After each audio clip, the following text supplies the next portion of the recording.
Hello दोस्तों। तो आज हम जानने वाले हैं कि ट्विन फ्लेम्स की स्टोरी कहाँ से स्टार्ट होती है। तो एज अ ट्विन फ्लेम ही हम बर्थ लेते हैं और ये बात हमें नहीं पता होती है। जब हमारी अवेकनिंग होती है तब जाके हमें पता होती है। बट एज अ बर्थ ही हमारे साथ कुछ ना कुछ होते रहता है जो कि हम एक्सपीरियंस करते हैं। बाद में जाके हमें जब हम बड़े होते हैं तब हमारी मम्मा बताती है, हमारे फैमिली मेम्बर्स बताते हैं कि हमारे साथ कुछ ना कुछ ऐसा हुआ है। जब हमें खुद इंट्यूशन आने लगते हैं क्या हमारे साथ ऐसा कुछ हुआ है कि नहीं। ये सब चीज़ें पहले से ही जब हम अपने मदर के वोम में होते हैं तभी से ये सारी चीज़ें स्टार्ट हो जाती है, क्योंकि जो भी नेगेटिव एनर्जी है वो चाहते हैं कि हम बर्थ ना लें और जो मदर अर्थ पर्पस है उसे हम पूरा ना करें। तो इसलिए वो चाहते ही नहीं है कि हम इस पृथ्वी पे आए। तो वो जब हम अपने मदर के वोम में होते हैं तभी से वो हमें मारने की भी कोशिश कर सकते हैं। ऐसा भी देखा गया है कि वो हमें मारने की भी कोशिश करते हैं। हमारी मम्मा पे अटैक करते हैं, हम पे अटैक करते हैं, जिससे कि हम यहाँ पे ना आ सकें और हम अपना पर्पस ना पूरा कर सकें। तो बचपन से ही ये अटैक चलते रहता है। और फिर उसके बाद आता है हमारी फैमिली, जो हम ट्विन फ्लेम्स होते हैं, स्टार सीड्स होते हैं, लाइट वर्कर्स होते हैं। आपने सुना होगा मल्टीपल टाइप्स के डिवाइन वॉरियर्स आए हैं इस धरती पे। तो ये सारे बहुत कुछ चीज़ों से गुज़र के आते हैं, इसलिए वो डिवाइन वॉरियर कहलाते हैं। तो उनके साथ ये सब चीज़ें होती रहती है।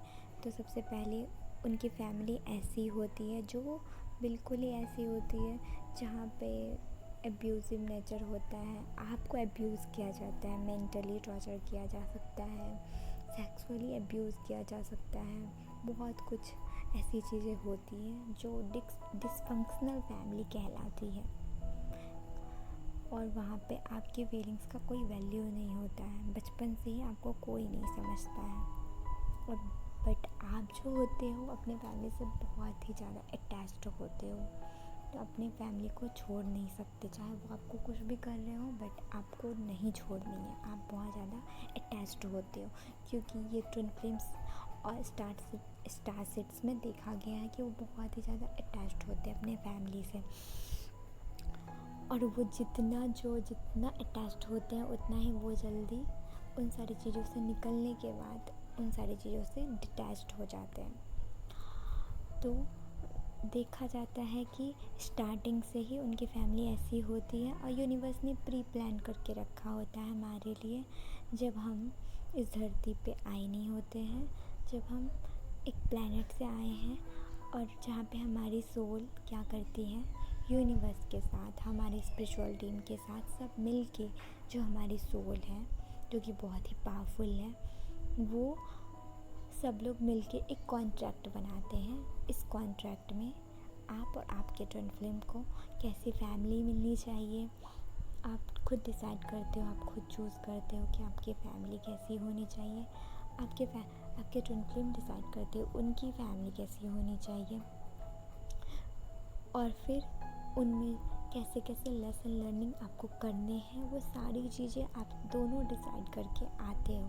यहाँ पे आने के बाद 3D में आने के बाद हम भूल जाते हैं, क्योंकि हम ह्यूमन माइंड में आ जाते हैं और ह्यूमन माइंड में आने के बाद हमको कुछ नहीं याद होता है। फिर जब हम अपने सोल सेल्फ में आने लगते हैं तो धीरे धीरे हमें याद आने लगता है जो हाँ हमने ही सोल कॉन्ट्रैक्ट लिया था कि हमें ऐसी ही फैमिली चाहिए जिसमें हम रह के अटैचमेंट से मुक्त हो के अपने सेल्फ लव को भी सीख पाए और दूसरों से अनकंडीशनल लव कैसे करते हैं ये भी सीख पाए। और जो भी हमारे अंदर कमियां हैं उस कमियों को हम ख़त्म करके हम अपनी सोल ग्रोथ कर सकें, इसलिए हम ऐसे फैमिली को चूज़ करते हैं। तो ये तो हो गया हमारी फैमिली चूज़ करते हैं, या फिर वो आपके कलीग्स भी हो सकते हैं। आप जहाँ ऑफिस में काम करते हो वहाँ के लोग हो सकते हैं। आपके कार्मिक पार्टनर्स भी हो सकते हैं। आप ये भी डिसाइड करते हो कि आपके लाइफ में सोलमेट होने चाहिए या कार्मिक पार्टनर होने चाहिए, या फिर आपके फ्रेंड्स कैसे होने चाहिए, सब कुछ आप डिसाइड करते हो। और सबके लाइफ में सोलमेट रहते ही रहते हैं। तो 2 टाइप के कर्मा होते हैं जो ट्विन फ्लेम्स को मिलते हैं।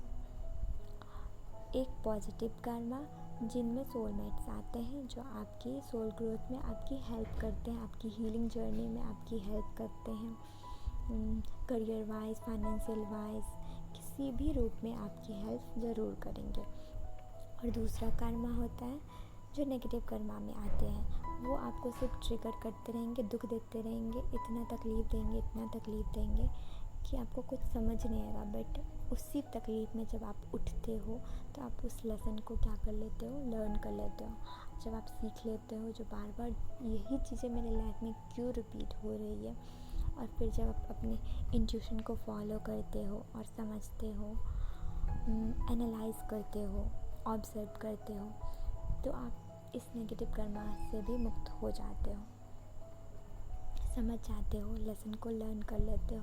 इसलिए हमें हमेशा ही ये देखना है कि आपको लेना है पेपर पेन और आपको डिसाइड करना है 2 पार्ट्स में बांटना है। जैसे कि एक पेपर लिया, उसको 2 पार्ट में आपने बांटा। एक में आपने लिखा पॉजिटिव कर्मा, दूसरे में लिखा आपने नेगेटिव कर्मा। अब पॉजिटिव कर्मा ऐसे होते हैं तो आप अपनी लाइफ में देखो, ऐसे सोल्स हैं जो आपकी मदद करते हैं जब आपको ज़रूरत पड़ती है, वो आपका साथ निभाते हैं। फ्रेंड्स, फैमिली मेम्बर्स, कोई भी हो सकते हैं आपके सोलमेट के रूप में, तो आपकी मदद करते हैं किसी भी रूप में, फाइनेंशियल या फिर कुछ आप परेशान हो उसमें आपकी हेल्प कर रहे हैं, कोई क्वेश्चन का आंसर ढूंढ रहे हो उसमें आपकी मदद कर रहे हैं, किसी भी वे में आपकी हेल्प करते हैं। तो ये आपका पॉजिटिव कर्मा है।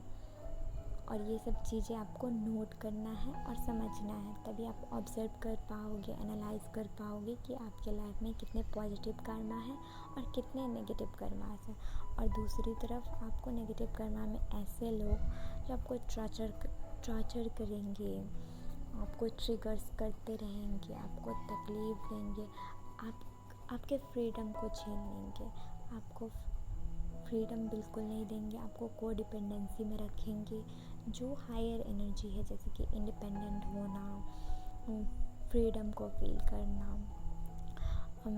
और लव को फील करना, अटैचमेंट से मुक्त रहना, ये सारी हायर एनर्जी से आपको दूर रखेंगे। आपके सोल ग्रोथ होने वाले हैं लेकिन उससे आपको पीछे खींच लेते हैं। ऐसे सोल्स जो होते हैं आपको पीछे बार बार खींचते हैं, और इसी से आपको स्ट्रेंथ मिलता है जब आप ऑब्जर्व कर लेते हो जो हाँ ऐसे सोल्स हैं मेरी लाइफ में जो मुझे बार बार पीछे खींच रहे हैं, मेरी एनर्जी को ड्रेन कर रहे हैं। तो ऐसी एनर्जी को क्या करना है, आपको लेट गो करना है। आपको बस उस लेसन को उस वक्त लर्न करना है, आपको उनको जज नहीं करना है। आपने ही डिसाइड किया था कि आपको पॉजिटिव नेगेटिव करना दोनों ही लेने हैं, और यूनिवर्स ने आपको दिए हैं क्योंकि आप स्ट्रेंथ आपके अंदर आ सके, आप पावरफुल बन सके, आपका सोल ग्रोथ हो सके। तो इसलिए आज की वीडियो में बस इतना ही है। थैंक यू सो मच मुझे सुनने के लिए। God bless you all, love you all.